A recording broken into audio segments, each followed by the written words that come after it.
Assalaamu calaykum waraxmatullaahi wabarakaatuh walaalaha qaaliga ah kusoo dhawaada barnaamijyadeen caafimaadka.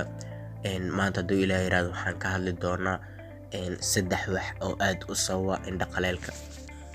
Waxyaabo aad iyo aad u tiro badan ayaa sababa, laakiin waxaan maanta ka hadlaynaa waxyaabaha aadka u sababa ee most common-ka ah. Midda koowaad waa dadka isticmaala kombiyuutarada, mobeelada iyo dadka tvda aad u isticmaala, sibis dadka ku shaqeeya kombiyuutarada oo shirkadaha aad u shaqeeya. Waxaa lagu arkaa indho qaleel sababtoo ah qofka ma sameynayo indhaha ma isku qabanayo, qofka oo blinking ma sameynayo.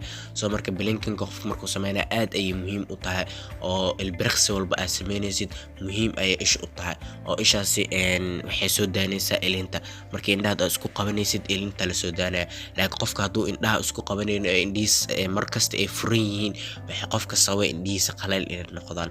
Oo waxyaabaha ugu weyn boqolkiiba 80 waxyaabaha sababa indho qaleelka waa qofka dadka kombiyuutarada iyo mobeelada iyo tvda aad u isticmaala oo tiknoolajiyada aad u isticmaala.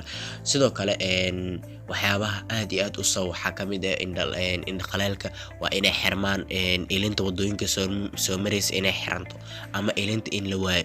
Waxaa jira cudur la dhahayo dry eye deficiency oo cudurka ilinta ilinta dhan in la waayo oo xiranto. Soo marka waxyaabaha ugu waaweyn ee sababa ayay ku jirtaa. Midda saddexaad ee noogu dambeyso ee most common-ka waa qofka cudurada caadiga jirka uu ka qabo, sida dadka sokorta caadiga qaba, dadka qaba laf xanuunka arthritis dadka qaba. Soo marka dadkaas inta badan waxaa lagu arkaa indhahooda qaleel ayaa lagu arkaa. Dadka sibis sokorta qaba indho qaleel aad lagu arkaa.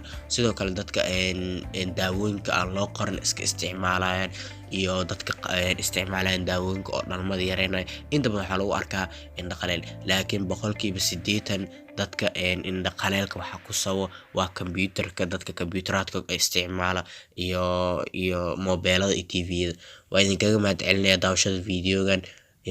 Xalqada qaybteeda kale intaan ku kulmi doono. Assalaamu calaykum waraxmatullaahi wabarakaatuh.